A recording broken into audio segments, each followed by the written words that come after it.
கண்டன உரை கழக தகவல் தொழில்நுட்ப அணியினுடைய துணை அமைப்பாளர் சகோதரி அஃப்ரோஸ் அவர்கள்.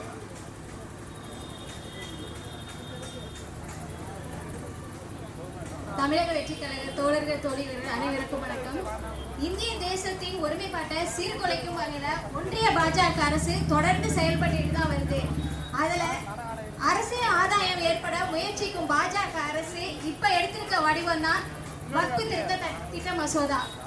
வேற்றுமையில் ஒற்றுமை என்பதுதான் இந்திய துணை கண்டத்தோட தனி சிறப்பு. வேறு எந்த தேசத்திலும் இல்லாத சிறப்பு நம்ம தேசத்துல இருக்கிறது. இனம், மொழி, கலாச்சாரம் இருந்தாலும் ஏற்பட்டு ஒவ்வொருவரும் பிறருடைய உணர்வுகளை மதிச்சு இந்த தேசத்தோட ஒருமைப்பாட்டை ஆணிவரா நம்ம எல்லாம் இருந்துகிட்டு இருக்கோம்.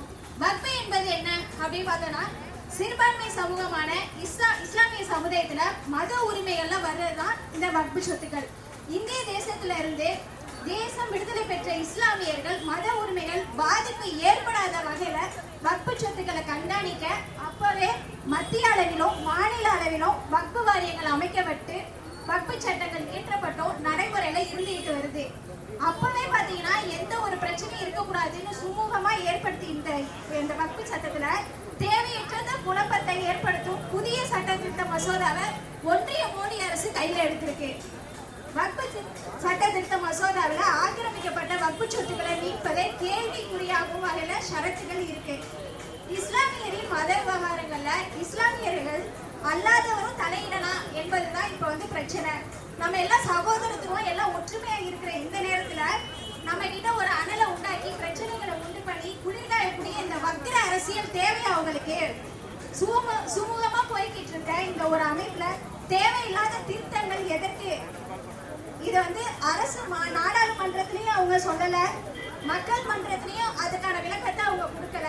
அப்ப இருமாப்பா செயல்பட்டு நான் எல்லாம் செய்வேன் அப்படின்னு சொல்ற இந்த ஒன்றிய அரசு அமைச்சர்களும் அவர்களின் தலைவருமான பிரதமரும் இதை வன்மையா நாங்க எல்லாம் கண்டிக்கிறோம்.